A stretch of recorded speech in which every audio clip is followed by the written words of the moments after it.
되게 오랜만에 뵙는 것 같은 느낌은 저만의 느낌인가요? 되게 오랜만에 앉는 것 같아요, 이 자리에 이상하게. 너무 바빠서 그랬나? 네. 오늘 5번째 시간이고요. 네. 한문법 환경교실 5번째 시간. 오늘 주제는 낭비 없는 삶.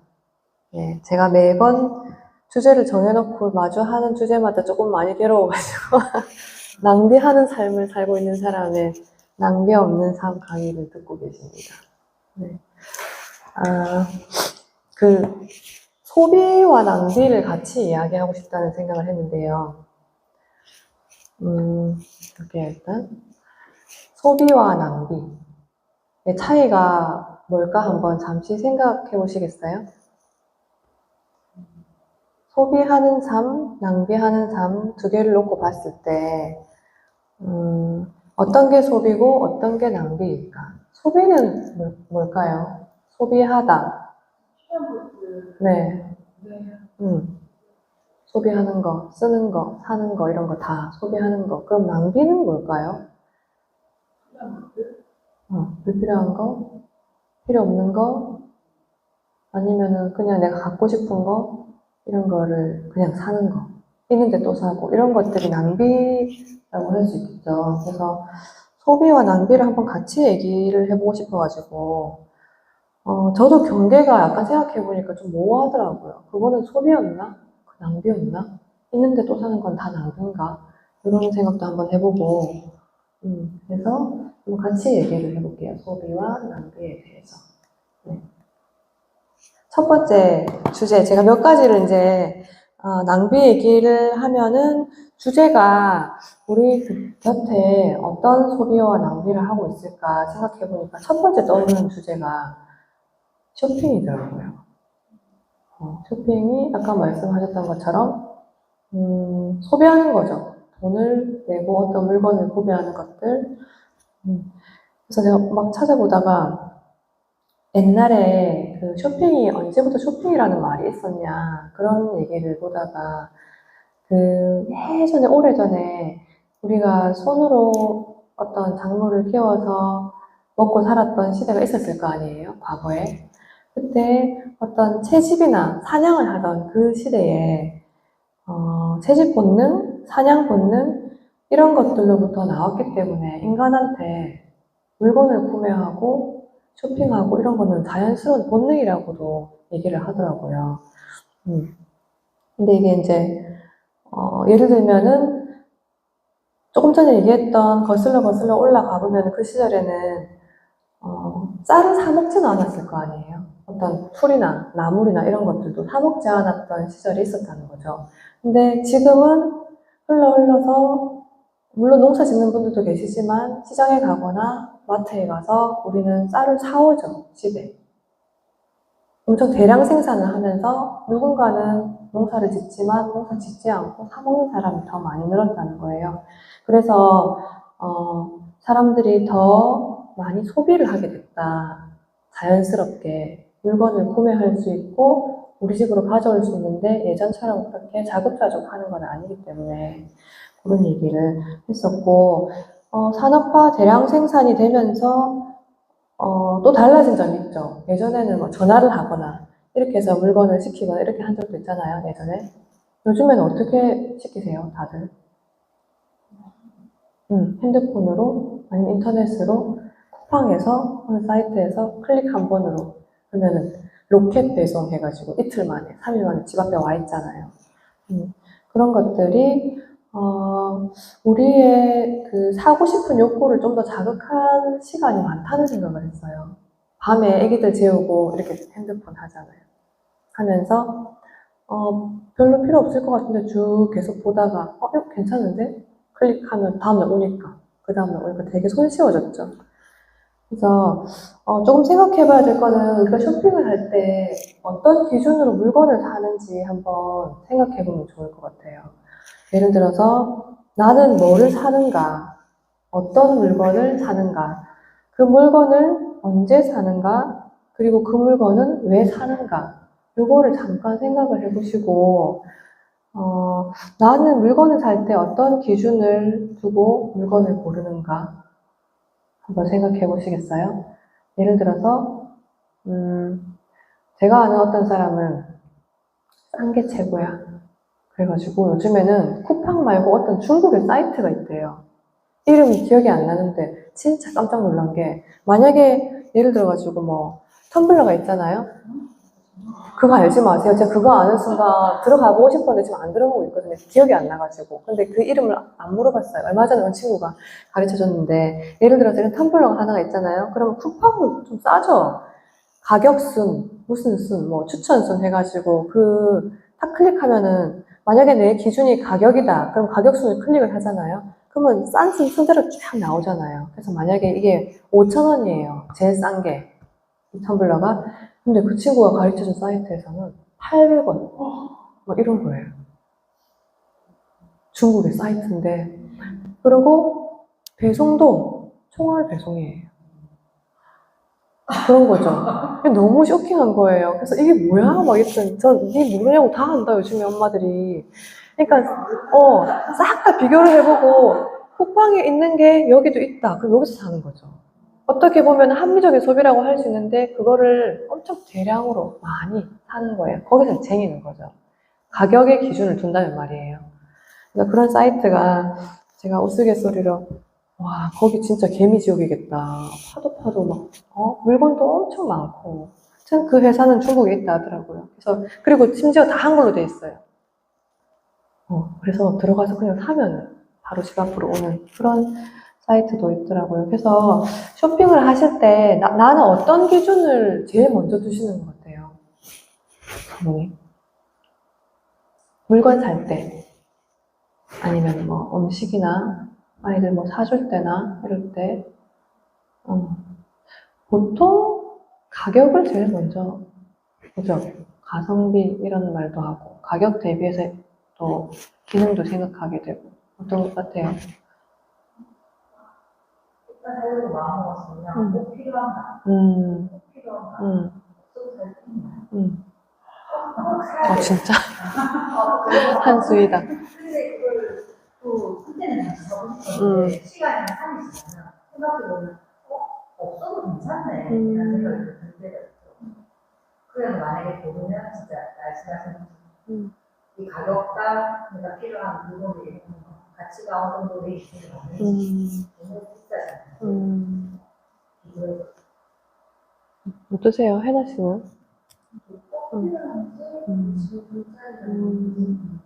다들 생각을 많이 하시는구나.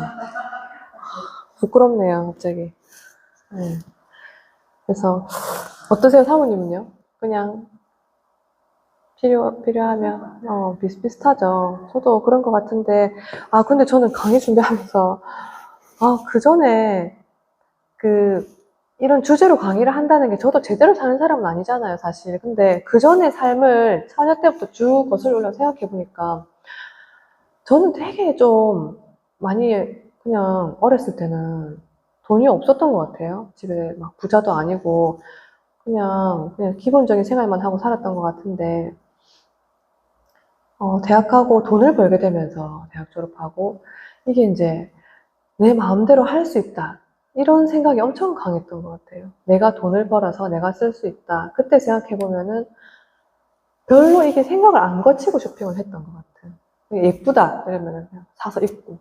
맛있겠다. 이러면은 그냥 사 먹고. 그리고 심지어 만약에 내 월급이 200만 원이잖아요. 그런 뭐 어떤 체계적으로 경제관념 없이 또 괜찮겠지 이러면서 이번 달에 많이 쓰면 다음 달에 메꾸지 약간 이런 식의 결혼 전까지 계속 그렇게 살았던 것들이 좀 생각이 나더라고요. 그러면서 그게 애기 놓고 나서도 잘 안 고쳐지고 그게 옮겨간다 하잖아요. 내 거는 사지 않지만 애기 걸로 이렇게 막 뭐 필요하니까 애기 옷도 막 이렇게 많이 사고 이렇게 했던 거를 좀 돌아보는데 그때랑 지금이 뭐가 다를까 생각하면서 그렇다면 나는 어떤 기준으로 물건을 사는가, 이런 생각에까지 이르더라고요. 그래서 이제 어디 또 자료를 보니까 우리가 새로운 기준을 조금 같이 세우자. 쇼핑을 할 때, 물건을 살 때. 그럼 어떤 기준을 세울까? 한번, 얘기를 해보자면, 우리가 지금 이제 성문박 환경교실이잖아요. 환경적인 측면도 충분히 생각을 해야겠고, 그리고 개인적인 취향, 이런 것도 생각을 해야겠는데, 첫 번째로는 그 얘기를 해요. 이 물건이 어디에서 오는지, 얼마나 멀리에서 오는지를 생각하는 거죠.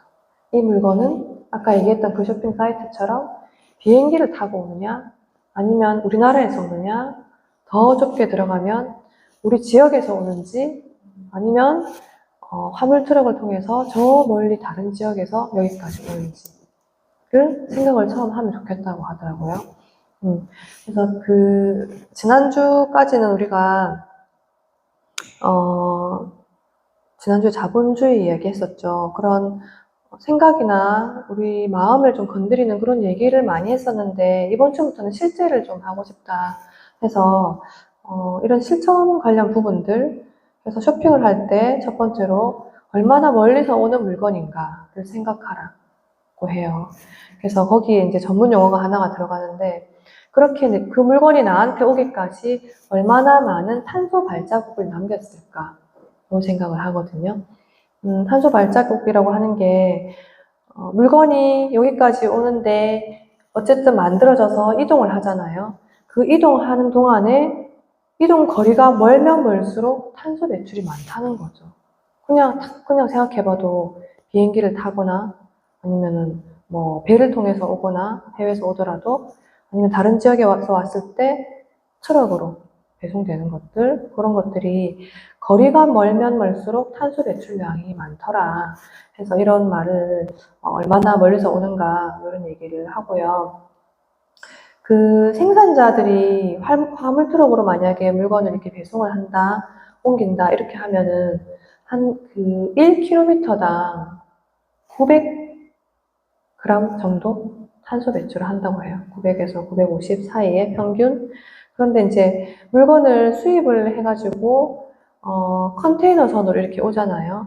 그렇게 되면은 중국에 예를 들어가지고 중국 상해에서 우리나라 인천까지 온다. 그렇게 하면 탄소 배출이 조금 전에는 900g 정도라고 했잖아요. 어느 정도 될까요? 수치로 어떻게 가늠이 잘 안 되죠. 그 컨테이너선 한 5톤 기준해서 이산화탄소 배출량이 한 70kg 정도 된대요. 70kg. 그래서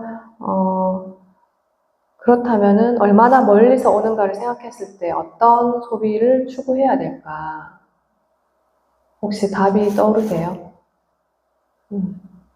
되도록이면 나와 가까운 곳에서 나고 자란 음식을 산다든지, 아니면 해외 배송이나 아까 얘기했던 그런 쇼핑 사이트보다는 대형 마트나 오히려 조금씩 더 탄소 배출을 생각했을 때는 나와 가까운 거리에 있는 물건을 구매하는 방식을 추구하자, 그렇게 얘기를 해요. 그리고 두 번째로는 또 뭐가 있을까요? 첫 번째는 이제 어디서 얼마만큼 멀리서 오는가. 두 번째는 원재료에 대해서 얘기를 해요. 원재료가 뭘로 돼 있나, 무엇으로 되어 있나, 그렇게 얘기를 하는데, 예를 들자면은, 요즘에 요즘도 아니죠. 과거에 팜유에 대해서 얘기를 많이 했었죠. 팜유가 뭐지요? 알고 계시나요, 혹시? 그 식품이나 화장품의 그 원재료 표기에 보면은 항상 팜유 이렇게 돼 있어요. 그리고 과자 같은 데도 아이들 먹는데, 그런데 이제 기름이잖아요. 어쨌든 식물성 기름이고. 이게 이제 논란이 되는 거예요. 이게 향도 없고, 그리고 뭐 어떤 냄새도 안 나고, 그리고 가격이 저렴하고 해서 식용이나 화장품에 기본적으로 이제 기름기가 있어야 되는 그런 것들이 기본적으로 다 들어간다는 거죠. 그래서 되게 광범위하게 제약회사나 이런 데에서도 많이 사용을 하고, 마트에 있는 상품의 한 절반 정도가 다 팜유가 들어간다고 보면 된다 하더라고요. 근데 그것들이 팜유나 또 이제 코코넛 얘기도 많이 하잖아요. 코코넛 재배하고 채취하고 하는 것들이, 재배 과정에서 되게 많은 나무들이 파괴가 되고, 많이 쓰이니까 많이 파괴가 될 거 아니에요. 그리고 더 심고, 우리 지난번에 또 얘기했던, 자본주의 얘기했던, 벌목 관련 얘기랑도 또 이렇게 연결이 되는 것 같은데, 그러면서 이제 코코넛, 함유 이런 것들이, 어린 원숭이, 혹시 얘기를 들으셨는지 모르겠는데, 원숭이들이 그런 거를 이제 따는 일을 하는 거예요. 원숭이를 이렇게 훈련을 시켜가지고, 사람이 할 수 없는 곳에 올라와가지고 그런 것들을, 그러니까 원숭이의 노동력을 착취하는, 그런 아기의 어린 가벼운 원숭이들한테 그렇게 시킨대요. 그런 것들도 좀 문제가 되고, 그리고 최근에는 저는 좋아하는 음식 중에 그 열매 아보카도를 좋아했거든요. 되게 많이 좋아했어요. 근데 최근에 안 먹은 지 좀 많이 됐어요. 아보카도를 그린 다이아몬드라고 하기도 하고 되게 비쌌죠. 지금도 비싼지는 잘 모르겠는데 여기 경주에도 어디 아보카도 음식점 있잖아요. 밥에 올려주는. 거기도 되게 좋아하고 그랬었는데 그것도 이제 되게 재배할 때 아보카도가 물을 되게 먹는 식물이라고 해요. 그래서 그 주변 일대는 거의 물이 고갈되는 상황이 많이 발생하고 이거를 되게 처음에는 소량 재배하다가 지금은 어마어마하게 재배를 한다고 해요. 그 말은 원하는 사람이 되게 많다는 거죠. 그래서 이것 또한 돈이 되니까 계속 많이 키우고 물이 고갈되고 하는 문제들까지 이어지는. 그래서 이제 여기서 얘기하는 거는 첫 번째에 이어서 두 번째 원재료가 어디서 오는지, 이 원재료는 어떻게 길러지는지 이런 것들을 공부할 필요가 있다. 검색하고 생각해 볼 필요가 있다. 이렇게 얘기를 하고요. 세 번째는 보자, 몇 번째까지 있나? 네, 한 네다섯 번째 있는 것 같은데, 세 번째는 우리가 물건을 살 때 포장지가 없는 물건이 없죠. 다 포장이 쌓여 있잖아요. 이런 것들도 저는 뭐 인터넷 배송이든 직접 사든 종이든 뭐든 다 포장이 돼 있어요. 포장의 목적은 뭘까요? 물건을 포장하는 목적.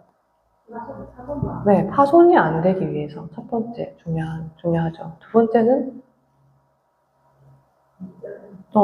눈으로 볼 때 예뻐 보이고, 포장해서 거의 사람들이 그냥 살지 안 살지를 다 결정을 하고, 포장지에 원산지나 이런 것들이 다 표기가 돼 있고, 어떤 정보를 주기도 하지만, 물건을 보호하는 역할도 하기도 하는데, 요즘에는 되게 이제 과대 포장을 진짜 많이 하는 것 같아요. 특히 택배 싸고, 깨지지 않기 위해 싸고, 그 위에 이제 자기들의 이미지를 표시하기 위해서 또 어떤 포장을 하고, 거기다 또 덧입혀서 박스까지, 그 안에는 완충제까지. 그러니까 택배 하나를 시켰는데 쓰레기가 완전 덤으로 더 많이 오는 거죠.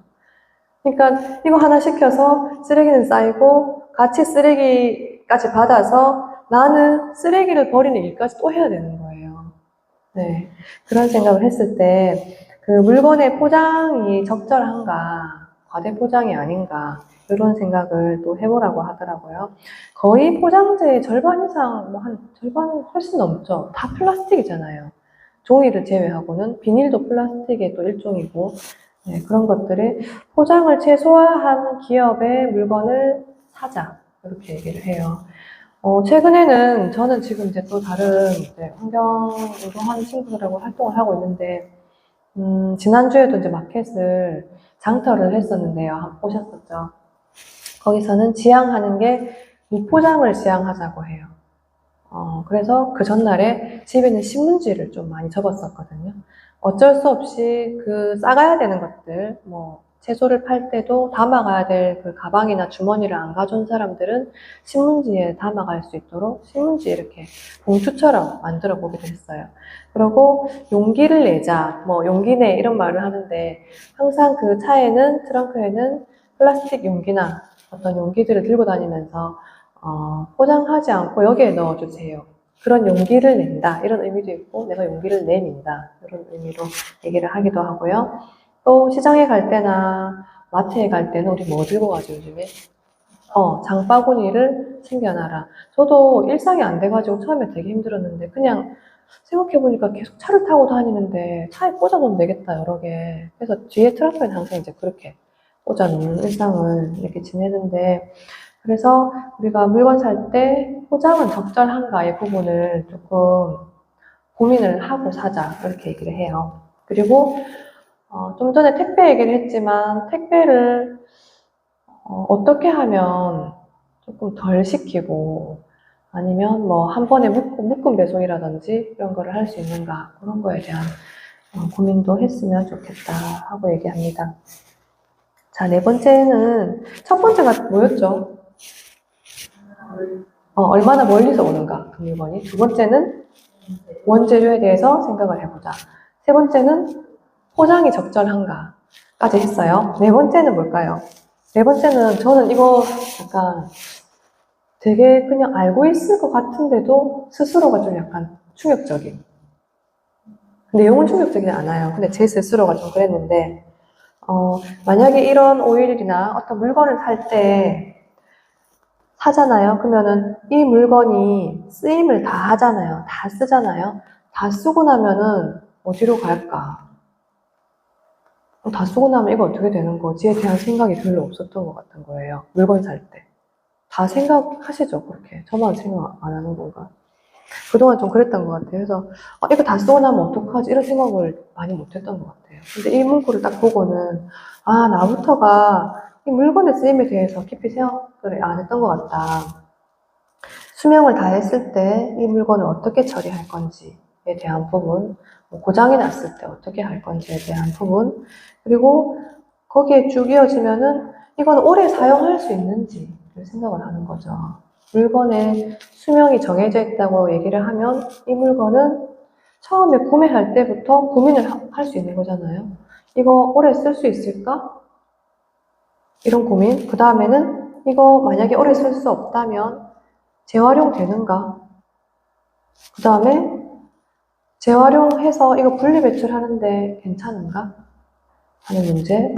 특별히 또 아이들 장난감 살 때, 제가 장난감 예전에 분해했던 얘기 했었죠. 어마어마하더라고요, 안에. 분리배출의 수준을 넘어서가지고, 하나하나 다 분해해가지고, 배출을 해서 버려야 되는 장난감들. 애들이 사달라 하는 거를 내가, 장난감이라고 해서 무조건 사줄 수 있는가? 이런 생각을 좀 해보셨으면 좋겠습니다. 그래서 네 가지 정도 얘기를, 쇼핑에 대해서 조금 길게 얘기를 했네요. 그리고 넘어가서 물 얘기를 한번 잠깐 짧게 또 한번 해볼게요. 물 소비에 대해서 한번 생각을 해보자면은, 아까 우리가 소비와 낭비를 같이 생각해보자 했는데, 물을 어쩔 수 없이 쓰죠. 안 쓸 수는 없고. 물을 먹기도 하고, 우리 몸이 거의 물로 되어 있잖아요. 그래서 물을 많이 원해서 물을 먹기도 하고, 그리고 씻을 때 물을 쓰기도 하고, 그리고 음식할 때 또 어쩔 때 쓰죠. 뭐 세차할 때 이럴 때 물을 쓰잖아요. 예전에는 물 부족이라는 말을 많이 안 했었죠. 아주 예전에는. 그냥 옆에 가면 바로 물이 있고, 그 물을 그냥 떠서 먹을 수 있을 정도의, 우리가 태어나기도 전에 그때는 그랬었다고 하고, 저희 어머니 아버지 어렸을 때 얘기 들어보면 우물 얘기를 하세요. 실제로 저희 집 옆에 우물이 있거든요. 지금은 사용을 못하지만, 그때 이제 우물물을 길어가지고 그게 식수였다. 그만큼 깨끗했다는 거죠. 그리고 그러다가 이제 언제부터였는지 물을 사 먹기 시작했어요. 우리가 어렸을 때 갑자기 물이 마트에 어디 편의점에 진열이 돼 있었잖아요. 근데 그때도 생수를 사 먹는다고? 이런 생각을 했던 것 같아요. 어렸을 때. 물은 다 이렇게 많은데 끓여 먹으면 되고 떠먹으면 되는데 물 사 먹어? 이랬는데 지금은 너무 익숙하게 우리가 물 한 개 사와 이러면은 여기는 뭐 500ml짜리가 1,000원, 여기는 2,000원. 똑같은 게 가격도 다 다르고 그냥 그런 돈을 주고 물을 사 먹게 됐다는 거죠. 그래서 그 물이 충분했던 시절이 좀 지나고 물을 사 먹기 시작했고 그리고 물이 부족하다고 이야기하고 실제로 기후위기 우리 그때 얘기하면서도 비가 오지 않아서 농사를 지을 수 없는 그런 환경 또는 비가 갑자기 너무 폭우가 쏟아져가지고 어떻게 할지 모르고 뭐 인명피해를 입기도 하고 그런 극단적인 상황을 초래를 했다. 그래서 물이 부족하다 하지만 어느 지역에서는 물폭탄을 맞기도 하고 그러면서 우리가 불평등 얘기도 했었죠. 그리고 또 어떤 나라에 가보면 물이 부족한 거는 둘째치고 식수가 없어가지고 아이들이 그 동물이랑 같이 물을 먹잖아요. 흙탕물을. 그 정화되지 않은 물을 먹으면서 같이 병들고 살이 썩고 발이 썩고 하는 병에 네, 이르는. 그래서 우리는 물이 부족하다고 하지만 우리나라의 그 상하수도 시설이 되게 좋잖아요. 그리고 정화를 잘 시켜서 우리한테 오게끔 하는데 사람들이 그래서 더 모를까? 이런 생각을 하는 거예요. 나는 우리 틀면 나오니까 그냥 틀어놓고 씻고 그냥 틀어놓고 설거지하고 이런 것들이 조금 물에 대해서 부족하다고 생각은 하지만 너무 무감각해진 상태가 아닌가? 그래서 물 얘기를 잠깐 해봤어요. 그리고 넘어가서 네, 옷 이야기. 우리 아마 그 같이 지키는 가치에 5월 둘째 주에 옷에 대해서 얘기를 할 거거든요. 패스트 패션에 대해서 이야기를 하고, 그때는 옷에 대해서 충분히 얘기를 할 건데, 오늘 굳이 이렇게 넣은 거는 우리의 소비의 일부잖아요.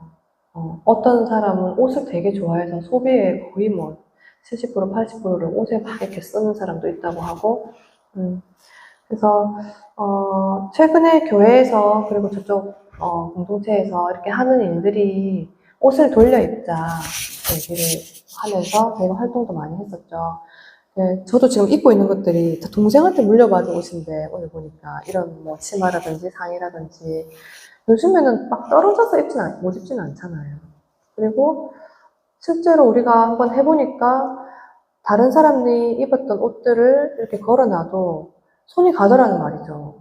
나는 처음 보는 옷이고 입었을 때 잘 어울릴 수 있고 깨끗하고 예쁘고 이러니까 되게 그래서 옷 그 공장들이 거리에 가보면은 뭐 폐업 막 해가지고 옷이 막 쏟아지잖아요. 빨리빨리 팔아야 되는데 사람들이 그만큼 많이 사지는 않고 패스트 패션이라고 해서 공장에서 똑같은 옷을 대량으로 찍어내가지고 사도록 만들고 하는 것들. 그래서 그러면은 우리는 옷 소비를 할 때, 옷을 살 때 말이죠. 어떻게 사야 될까? 어떤 기준으로 또 옷을 사야 될까? 최근에 저는 이제 옷을 거의 안 사고 있는 것 같은데, 그러면은 꼭 필요할 때 필요한 옷은 어떻게 사야 될까 고민을 또 해보고, 옷을 살 때도 아까 요 얘기했던 것처럼 오래 입을 수 있을지에 대한 생각을 먼저 해보자고 하거든요. 그리고 옷을 관리를 잘하자. 예를 들어서 세탁을 할 때, 그 다음에 보관을 잘하자. 걸어서 보관하는 옷들은 걸어서 보관해서 오래 입을 수 있고 내가 만약에 실증이 나면 다른 사람한테 줄 수 있도록. 그리고 수선해서 입는 거.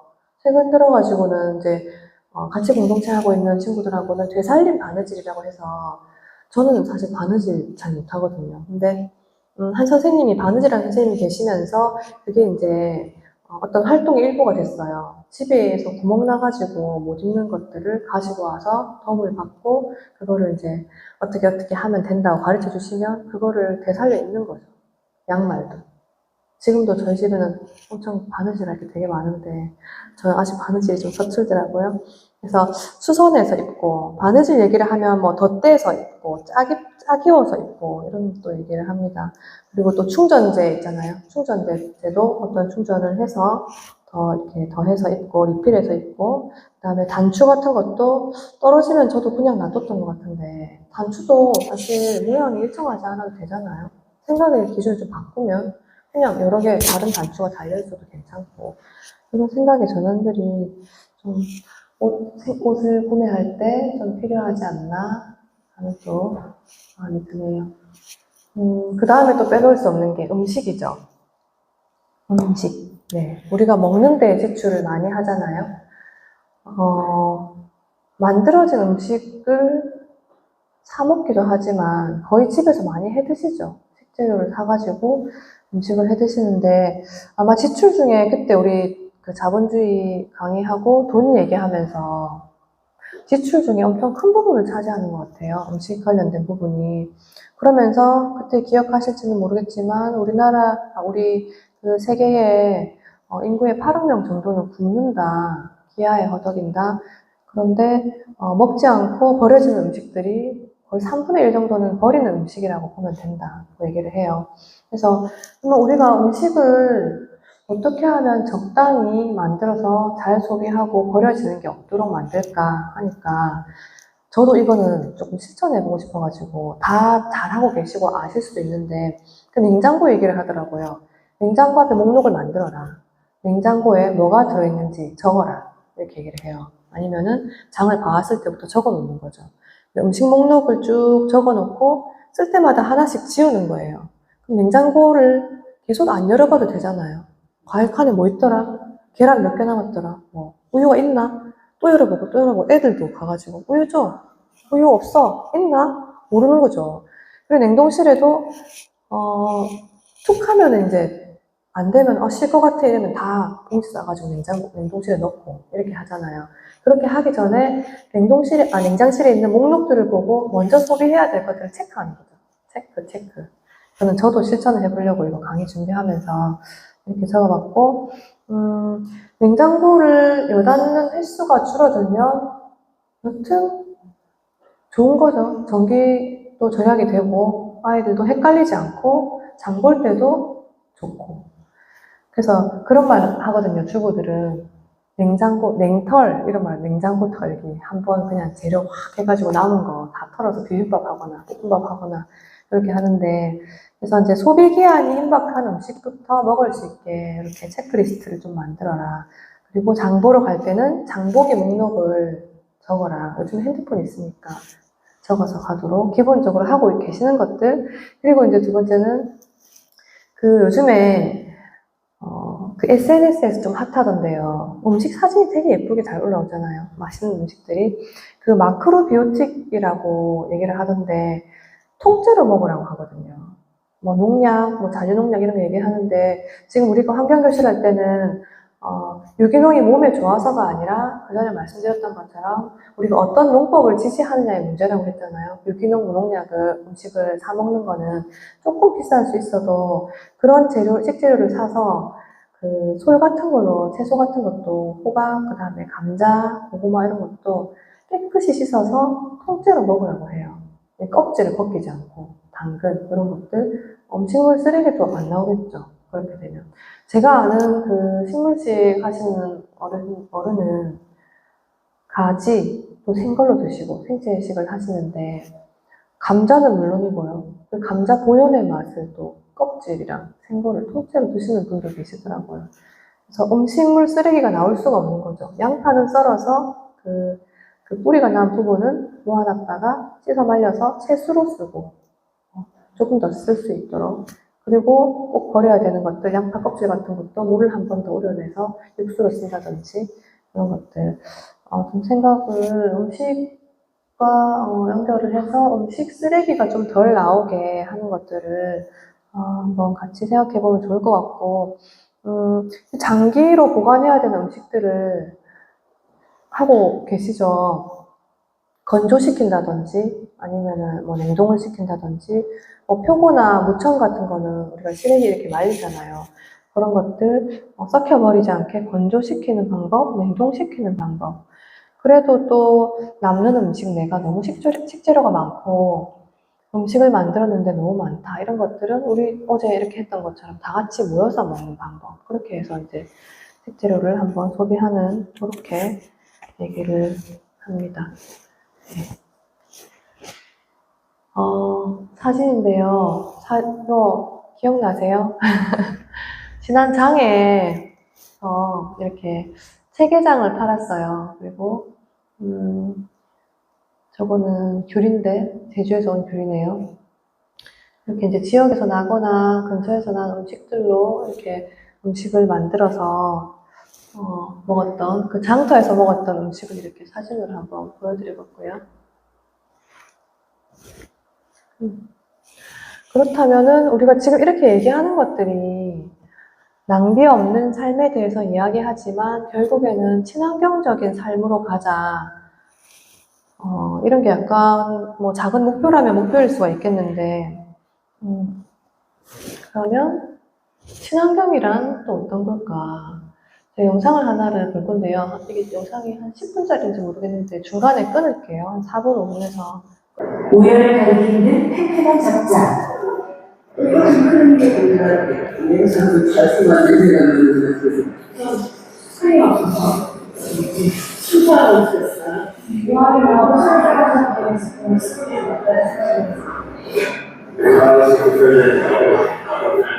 If this is more synthetic, 내가 위해서 그런데 시간이 흐르면서 자신은 가짜 친환경 상품에 표가 보이기 시작합니다. it is not so fat.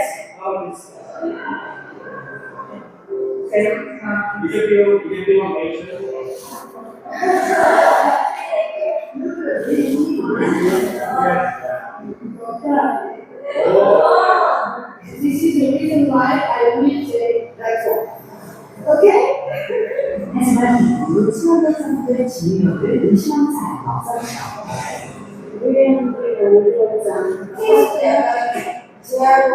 재생용이 있을 것 같은데 그 색깔. 약간 키스가 표현을 네.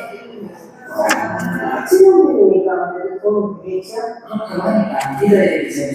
그리고 뭐 그걸 만들어졌다면 믿어야 되는 거고. 과연 부품의 상품은 어떻게 만들어야 했을까요? 결과는 친환경을 인정한 그린워시 시대의 악순환. 친환경 브랜드는 32만 500원.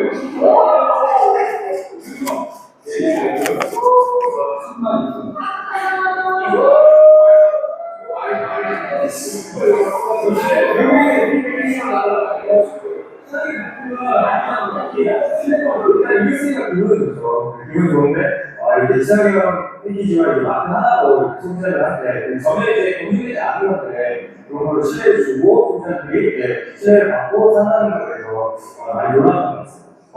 참나하고요. 친환경이라고 해서 저희 똑같은 제품을 하는데도 확실히 그냥 보이는 걸로도 그냥 아예 스티커를 붙이는 분도 계시니까 좀 다시 생각해보게 되고. 과연 이런 결과에는 소비자들의 어떤 심리가 숨어있는 걸까요? 어차피 어떤 제품이 친환경적 요소를 실제로 갖고 있는지 아닌지 하는 것은 우리가 소비자의 상식으로 확인할 수가 없거든요. 그래도 소비자는 구매를 하기 전에 어떤 작은 증거를 통해서 이게 진짜 친환경 제품일 거다라는 믿음을 갖고 싶어요. 네, 그런 걸 가장 잘 보여주는 게 패키지예요. 패키지가 친환경적 요소를 많이 갖고 있으면 사람들은 이것을 친환경 제품이라고 생각하기가 쉽고, 우리는 실험을 통해 두 가지를 확인할 수 있었습니다. 소비자들이 문구나 인기만 보고도 친환경 제품을 쉽게 믿는다는 사실. 또 값이 비싸다고 친환경 제품을 더 선호한다는 사실 말이죠.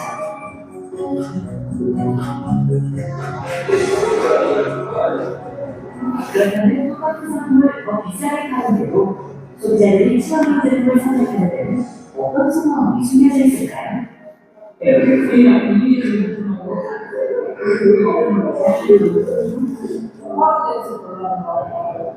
순간 제품과 가능성. 아니면 프로드 같은 경우에 가격을 뭐 한 병에 20만 원짜리다. 그럼 한 병에 만 원이다. 그렇게 되면 그 가격 차이가 맛을 내서 어렵거든요. 근데 소비자한테 맛을 가격을 이어주지 않고 이제 맛을 보게 하는 바로 뭐냐면 만 원짜리 와인이 더 맛있다라고 소개를 했습니다. 즉 그 가격에는 단어가 바로 내 발생하는 거예요. 그러니까 똑같아요. 바로 그런 친환경이라는 단어가 소비자들 머릿속에 이미 집어넣는 거예요. 그러다 보니까 실제로 제품 성능이 일반 제품과 다르지 않다 할지라도 향이 조금 더 순하게 느껴진다든가 아니면 조금 더 부드럽게 느껴진다든가 하는 차단이 있죠. 실제로 우리나라 소비자들의 무려 80%가 친환경 상품에 대해 관심을 가지고 있는 것으로 추정했습니다. 조작이 안 되네요. 여기서 멈춰야 되는데. 친환경 제품 시장 규모로 실내상이 수억원을 상승하나요? 이렇게 친환경 시장이 커진 것과 그린워싱이 완전하게 된 것은 무관하지 않습니다. 네, 저희 여기까지 할게요. 정지가 여기서 안 되네요. 굉장히 최대된 차별적인 상황이 될 수 있다. 갈수록 지금 이제 그린워싱 얘기를 했죠. 그린워싱에 대해서는 많이 들어보셨죠. 네, 합성어인데, 위장 환경주의라고 얘기를 하더라고요. 그 위장 환경을 그러니까 친환경 제품이다, 환경 친화적인 제품이다 이렇게 이야기를 하면서 이제 소비를 부추기는 그런 기업들도 되게 많고 우리가 이것들을 다 잘 구별을 해야 되겠다 소비자들이. 그런데 사람들은 왜 이 거짓 뉴스에 속을까 그렇게 얘기를 해요. 아까 잠깐 보니까 뭐 때문에 사람들이 그렇게 뭐 속을 수도 있겠고 아무렇지 않게 구매를 하는 것 같으세요? 물건 하나가 있으면은 아까 우리 패키지 얘기했잖아요. 포장지가 되게 이게 재생 종이로 이렇게 해가지고 포장을 하기도 하고 요즘에는 포장지에 되게 신경을 많이 써요. 어떤 거는 종이 포장이라는 그 펌프 용기를 뜯어보니까 안에는 종이가 아닌 거예요. 어쩔 수 없긴 하겠지만 어떤 액체류를 담을 때는 안에 어쩔 수 없이 종이만 다 쓸 수는 없겠지만 우리는 이렇게 환경을 생각한다. 어쩔 수 없이 ESG 경영이라고 요즘에는 많이 하잖아요. 그래서 경영 방식도 지금 이 시대와 발맞춰서 나가야 되고 소비자들이 그거를 더 많이 구매하기 때문에 그 방식대로 가는 거죠. 그린워싱이라는 이름으로. 우리는 그린워싱이라 얘기하지만 그 사람들은 자연주의 친환경 마케팅이라 하잖아요. 그런 것들을 좀 잘 구별을 해야 되겠다 하는 그런 마음이 좀 들고 그럼 왜 속을까? 요즘에는 어떤 이슈가 되는 단어 중에서 지속 가능이라는 말도 되게 많이 하죠. 뭐를 지속 가능하게 하라는 건지 기업이나 나라에서도 지속 가능하게 하자 이런 말을 되게 많이 해요. 근데 어떤 학자들은 그런 얘기도 하는 거죠. 이 지속 가능이라는 거는 누구를 위한 지속 가능인가? 자연을 위해서 지속 가능한 건가? 어떤 더 발전시키는 것도 지속 가능한 발전을 하게 하자 이렇게 얘기를 하고 지속 가능한 성장을 하자 지속 가능한 지출, 소비 이렇게 얘기를 하는데 그래서 재밌는 게 그 구글에 지속 가능 이렇게 네 글자를 딱 쳐보면 1600만 개가 나온대요. 어마어마한 거죠. 그러니까 기업부터 개인들 뭐 물건을 팔기 위해서도 그 기업체를 운영하기 위해서도 지속 가능이라는 말을 많이 쓴다. 그런데 사실 지구는 과부하가 걸린 상태가 아닌가 그런 것들 때문에 네, 그런 얘기도 하기도 합니다. 아까 그 영상 마지막에 그 녹색 인증, 유기농 인증, 친환경 이런 마크들이 나오려고 하는데 제가 정지를 시켰는데 그거는 아마 인터넷에 이렇게 쫙 다 나와요. 뭐 인증 마크들, 유기농, 녹색 인증, 친환경 제품 이렇게 딱 치면 다 나오는데 그런 것들도 잘 한번 확인을 해보시고 그 중에서도 이거는 진짜 친환경적인 포장인가 지속 가능한 물건인가 이런 것들을 구별하는 거는 우리 몫인 거죠. 기업체들은 자꾸만 이렇게 기업들은 만들어낼 거고 그래서 그런 감수성을 좀 길러야 되지 않겠나 그런 생각이 좀 들고요. 그래서 그린워싱이라는 걸 한번 살펴봤고 지난 제가 어느 강의였지 기억이 잘 안 나는데 옷 얘기하면서 파타고니아 얘기를 했었어요. 파타고니아뿐만이 아니고 H&M이나 여러 이제 옷 만들어내는 이제 회사에서 그 재생 플라스틱을 활용을 한다고 얘기를 많이 해요. 해양 플라스틱이나 이런 것들을 다시 가공을 해서 우리는 옷을 만듭니다. 이렇게 하는 것도 또 깊이 생각해보면 일종의 그거를 자꾸만 이제 소비하게 만드는 좋은 의도에서 시작했지만 어쨌든 옷 소비를 부추기는 게 아닌가. 아예 애초에 이제 그런 것들을 만들지를 말았어야 되는 거는 맞잖아요. 그래서 그런 부분도 한번 생각해보면 좋을 것 같아요. 영상이 이제 두 번째 영상이 이게 마지막 영상인 것 같은데 우리가 아까 그 해시태그에 친환경 이렇게 얘기를 해서 그러면은 그 그린워싱, 위장 환경주의에서도 친환경적이라는 거는 뭘까? 그리고 가짜 친환경은 뭘까?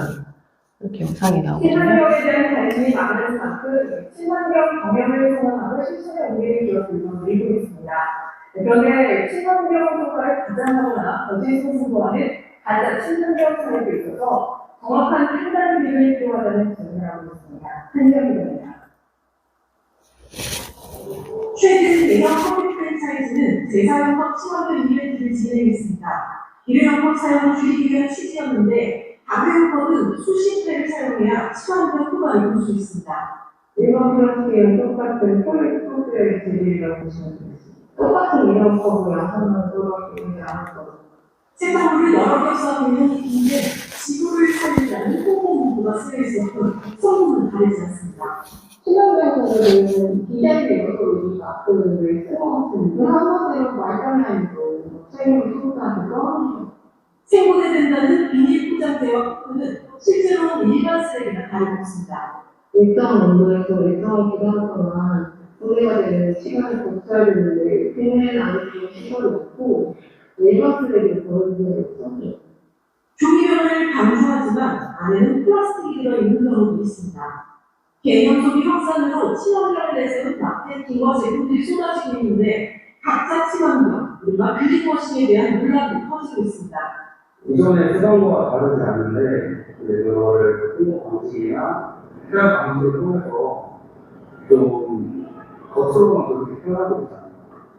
친환경에 대한 기준 자체가 모호하기 때문인데 ESG가 중요해질수록 소비자가 판단할 수 있는 가이드라인이 마련돼야 한다는 지적입니다. SBS 표지입니다.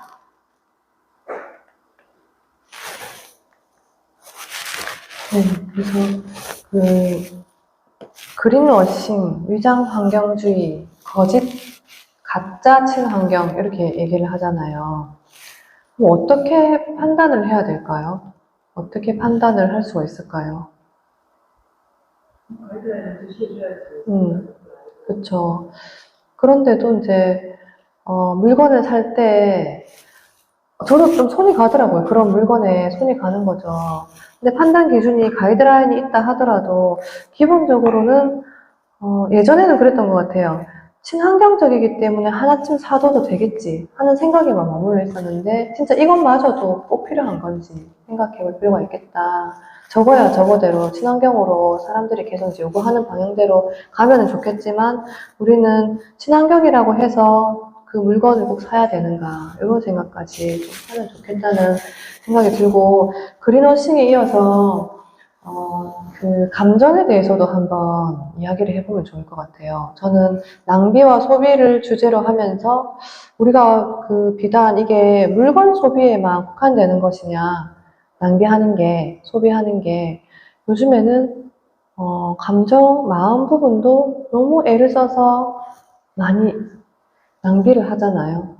그래서 나는 어디에 마음을 두고 나는 어디에 감정을 많이 쓰고 있는지도 한번 점검해보면 좋을 것 같아요. 사실 이게 소비랑도 이어지는 문제일 수 있고 우리가 뭐 알코올 중독이나 뭐 다른 마약 중독만 있는 게 아니라 쇼핑도 많이 하는 사람들은 중독의 일부분이잖아요. 그래서 이런 마음을 조금 살펴보면 좋겠다 싶더라고요. 그래서 소비를 함에 있어서 아니면 내가 요즘에 생활을 하면서 나는 어디에 마음을 많이 두고 있는가. 아까 제가 그 에센셜 오일을 한 방울씩 드렸는데, 이게 이제 어떤 도구나 매개가 되겠지만, 요즘에는 마음 챙김이라는 말도 많이 하고, 종교를 가지고 있는 분들은 이제 교회에 나가거나 절에 가거나 해서 기도를 하고 절을 하고 이러면서 마음을 챙기기도 하잖아요. 근데 이제 오늘의 주제와 맞물려서는 이런 감정을 조금 잘 돌아볼 필요가 있겠다. 내가 소비하는 그 소비 패턴이 어떤 감정적이거나 내 마음에 휘둘리는 소비는 아닌가 이런 것들을 좀 살펴보면 좋을 것 같아요.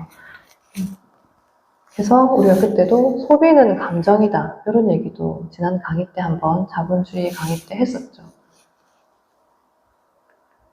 네, 그래서 우리는 오늘 또 실천 부분을 이야기하고 있기 때문에 하나를 소개를 해드리면 요거는 혹시 보신 적 있으세요? 비존슨을 아세요? 비존슨이라는 미국의 환경운동가이자 작가죠. 네, 그분이 나는 쓰레기 없이 산다라는 책을 지으셨어요. 책을 쓰셨는데 되게 2006년에 어떤 한 자료를 보고 이분도 우리 저번에 한번 또 어떤 가족이 있었죠.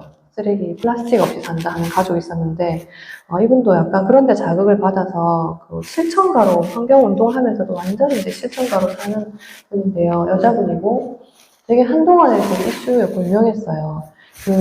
요만한 요거보다 작은 병이 있거든요. 1년 동안 살면서 나는 이만큼만 쓰레기를 내겠다고 선언을 한 거예요. 쓰레기를 만들 행동을 안 하겠다고 선언을 한 거죠.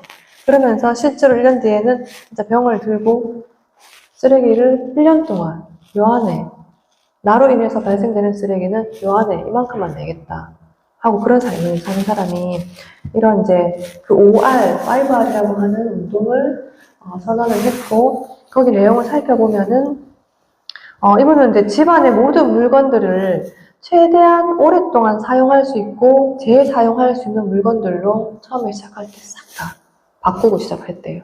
처음에 시작을. 어쨌든 그거는 어떻게 물건들을 어떻게 처리를 했겠죠. 그러면서 우리가 낭비하지 않고 사는 삶, 쓰레기를 내지 않고 사는 삶은 처음에는 뭐가 있을까요? 네, 리퓨즈라는 거절하기죠. 필요하지 않은 물건은 거절하기. 만약에 누가 준다고 해도, 공짜로 준다고 해도, 뭐 덤으로 준다고 해도, 나한테 필요하지 않은 거는 거절할 줄 알아야 한다. 그게 첫 번째고요. 두 번째는 reduce, 줄이기. 뭐를 줄이냐? 거절할 수 없는 것들은 우리가 사용할 때 조금 줄이자. 사용량을 줄이거나, 아까 얘기했던 우리가 포장을 조금 최소화한 그런 것들을 산다는 거, 그것도 이제 줄이는 거에 일부일 테고, 그런 부분들을 좀 줄여가보자. 그리고 세 번째는 재사용하기죠. 필요해서 우리가 거절을 하거나 줄일 수 없는 것들은 다시 사용할 수 있는가를 생각해 보는 거죠. 이걸 다시 쓸 수 있을까? 재사용해보자. 이렇게. 이게 아마 생활에서 이분이 해보고 5가지 정도로 요약해서 우리한테 알려주고 싶었던 것 같아요. 그리고 네 번째는 리사이클. 네. 그 재활용학인데 분리배출도 아마 여기 포함이 될 것 같고 거절하거나 줄이거나 또 재사용할 수 없는 것은 어떻게 재활용을 잘 할 수 있을까? 어떤 물건을 봤을 때 소각하거나 또 이렇게 태워서 드는 돈이나 에너지들이 훨씬 더 많잖아요, 사실. 그래서 이 물건을 어떻게 재활용할 수 있을까 하는 부분이 네 번째고, 마지막에는 그 퇴비화라고 하죠. 네. 요거는 이제 음식 얘기를 하는 것 같아요. 아까 우리 돌아봤던 음식을 어떤 썩히기라고 되어 있지만 먹고 남은 것들은 우리가 자연으로 돌아가게 만들어서 우리가 대나무 칫솔 얘기도 했었죠. 자연으로 돌아갈 수 있는 소재들 아니면 음식물을 남기지 않는 게 제일 좋겠지만 그러다가 어쩔 수 없이 남기는 것들은 퇴비를 만드는, 자연으로 돌아가게 만드는 방식. 이렇게 살면은 지금 우리가 생활하는 것보다 훨씬 낭비도 적을 테고 쓰레기도 적게 나올 테고 이런 방식으로 한번 살아보자 해서 비존슨의 그 5R 운동을 한번 살펴봤어요. 그래서 우리들은 그럼 어떤 실천을 할 수 있을까? 낭비와 소비에 대해서 오늘 이야기를 했죠. 그리고 물건이나 어떤 음식 소비도 얘기를 하고 쇼핑에 대해서도 얘기를 했는데 아까 얘기했던 것 중에서 물건을 살 때 우리 가까이에 있는 물건을 좀 구입을 하자. 지난번에도 얘기했던 지역에서 나는 농산물, 농협이나 이런 하나로마트에 가면은 우리 지역 농산물이 훨씬 싸잖아요. 그리고 바로 여기 토암산의 딸기 뭐 이렇게 적혀 있는 것들, 그런 것들을 좀 이용을 해보자, 쇼핑할 때. 그리고 우리 당근 많이 하시죠? 당근, 예, 거기서 네, 물건을 요즘에는 이제 그런 것들이 활발하게 또 되어 있으니까 그런 것들을 활용을 한다든지 아니면 우리가 장터에서 옷을 이렇게 서로 돌려 입는 그런 방식을 조금 활용을 해보기. 그 다음에 세 번째 리퍼브 제품은 혹시 뭔지는 아시죠? 리퍼브는 뭔가요? 뭐 전화기도 요즘에는 리퍼브 뭐 이런 거 있고 쓰는 데는 아무 문제가 없는 거죠. 약간의 어떤 스크래치나 어떤 미관상으로 볼 때 조금 패여 있다든지 이런 건데 기능에는 전혀 문제가 없는 제품이어서 그런 것들을 이제 기업에서 회사에서 이렇게 내놓는 것들을 훨씬 싸죠. 저도 뭘 하나 샀는데 전에 그런 이제 전기 제품 같은 것도 되게 저렴하더라고요. 냉장고도 폼이 약간 탁 찍혀 있는데 측면에 찍혀 있는 것들도 훨씬 디스카운트 해가지고 이렇게 팔기도 하고 그런 제품을 활용을 해보자. 이왕 살 거면은 누군가는 또 이런 거를 소비를 해야 되니까요. 그리고 이제 네 번째가 판매 기간이 임박한 상품을 도전을 해보자. 저는 이제 생협을 자주 가는데 거기 가면은 뭐 유통기한 다 된 것들 있잖아요. 뭐 요플레나 이런 것들도 며칠 안 남았다 이렇게 하면은 되게 싸게 팔아요. 근데 나물 이런 것도 약간 흐물흐물해지기 직전에 이런 것들은 또 빨리 판매를 해야 되니까 30%씩 이렇게 할인을 하더라고요. 그런 것도 우리가 빨리 소비할 수 있으면 그런 것들도 도전해보면 좋겠다. 그리고 5번째는 저는 이게 오늘 그 낭비 없는 삶의 제일 목표인 것 같아요. 네. 제일 오늘 던져드리고 싶은 메시지죠. 오래 쓰자. 우리가 지난 강의 때 마지막에 작은 것이 아름답다. 작은 것을 이렇게 살피고 이렇게 하자고 얘기했었는데 물건에 대한 그런 마음들이 조금 달랐으면 좋겠다는 생각이 드는 거예요. 요거를 사는 것도 중요하지만 이 물건이 나한테 소중한 물건인가? 그래서 이거를 얼만큼 오래 쓸 수 있는가를 좀 생각을 하면 우리가 소비를 하는데도 조금 낭비하는 부분이 좀 적지 않을까. 그래서 조금 오래 쓸 수 있는 물건을 신중하게 구매할 수 있도록. 그게 옷이 됐든 아니면 뭐 자동차가 됐든 뭐 여러 가지가 있겠죠.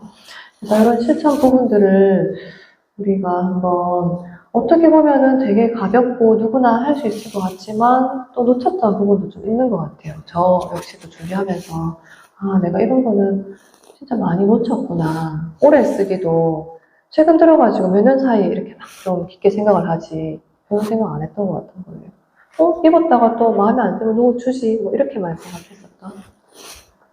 네.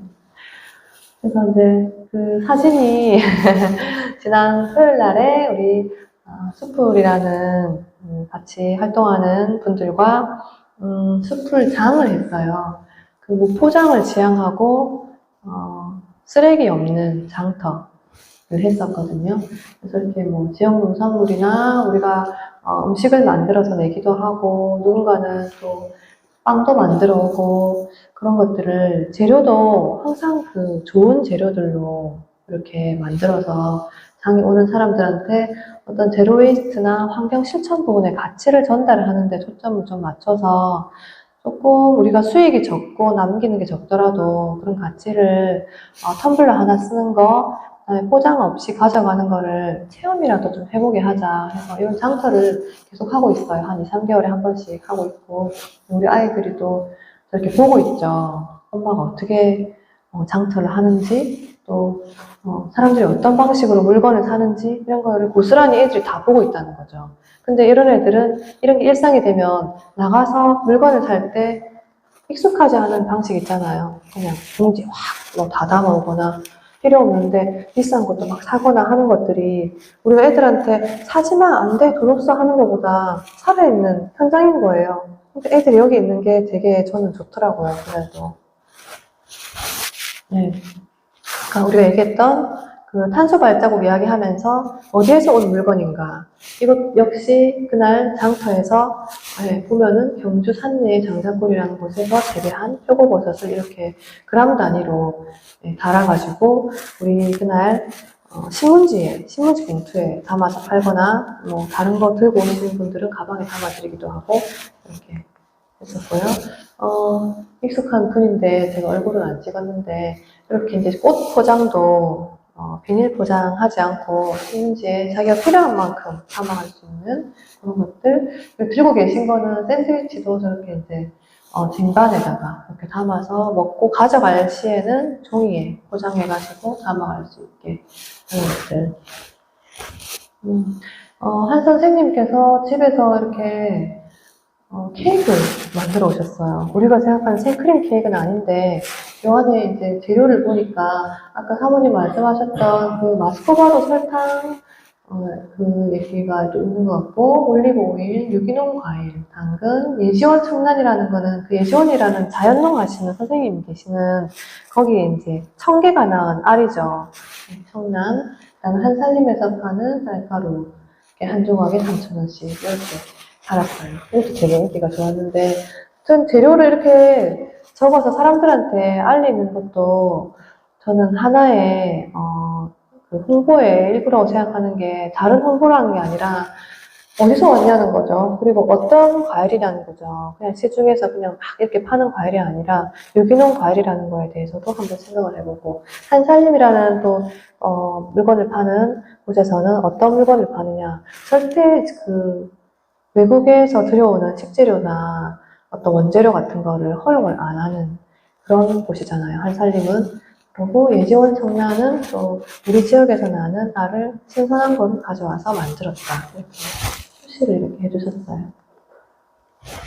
여기는 또 우리 애들이 보이는데, 아까 체계장이었죠.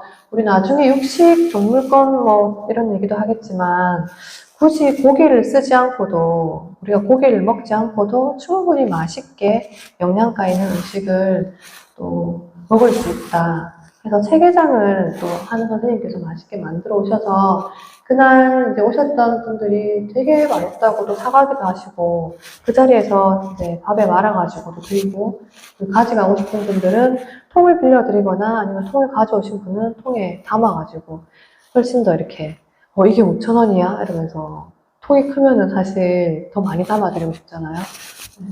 그랬었던 또 사진을 보여드렸고요. 네. 그래서 이제 우리 아이들이 이런 장터나 우리가 하는 아까 그 비존슨의 어떤 그런 5가지 운동, 이런 실천 부분을 다 지켜보고 있다는 거죠.